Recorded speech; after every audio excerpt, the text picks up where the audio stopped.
Praise be to Jesus. Today's Gospel and Reflection. The Holy Gospel according to St. Matthew chapter 18 verses 21 to 35.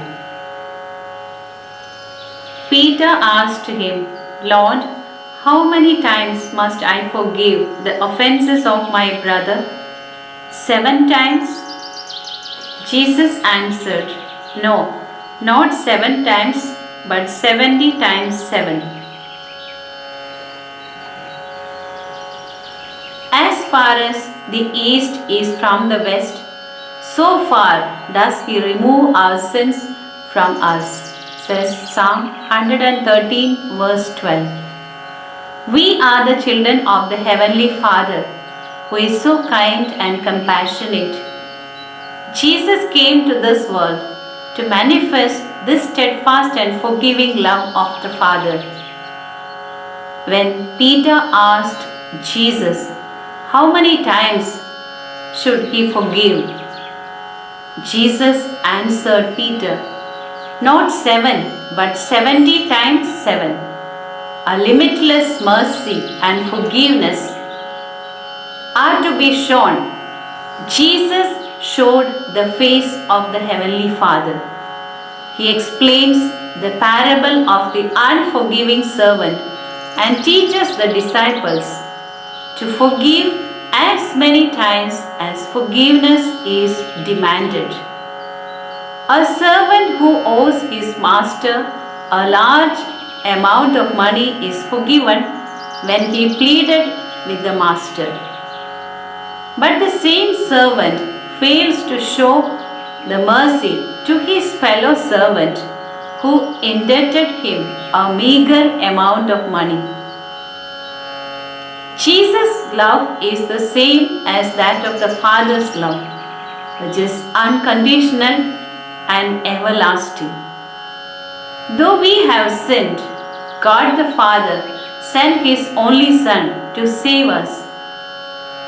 Jesus taught us the prayer, Our Father. We do pray every day, forgive our sins as we forgive those who sin against us.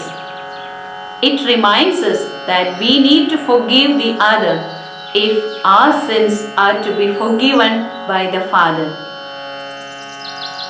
Our life must be the visible expression of God's forgiveness. It is as deep as the ocean and as vast as the sky. Who can measure it?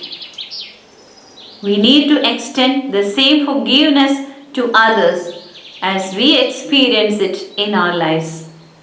In the eyes of the world, forgiveness may be considered as a sign of weakness, but in the sight of God, it is a sign of true strength. Those who are deeply rooted in God, they receive grace and strength to forgive the faults of others. Jesus invites us for a change of heart. It is a strong weapon for us, as the Lord Jesus, our Master, has shown us the zenith of forgiveness on the cross. He forgave His enemies unconditionally. How do we practice this forgiveness in our lives? We need to be humble and obedient. We too may have similar experiences that we have shown mercy to others, but others behaved rudely with us. In our daily life situations, may we have the spirit of the kingdom of God, to forgive from the heart. When we are able to forgive others, we are indeed becoming the sons and daughters of the Heavenly Father. And there will be great inner joy. There is a self-emptying in this forgiveness, and we can be sure of Jesus' approval in our lives. Let's remember the words of the Holy Father, Pope Francis. The Lord is never tired of forgiving. It is we who are tired of asking for forgiveness. Let us be generous in forgiving others' shortcomings as the Lord is so gracious to us. Amen.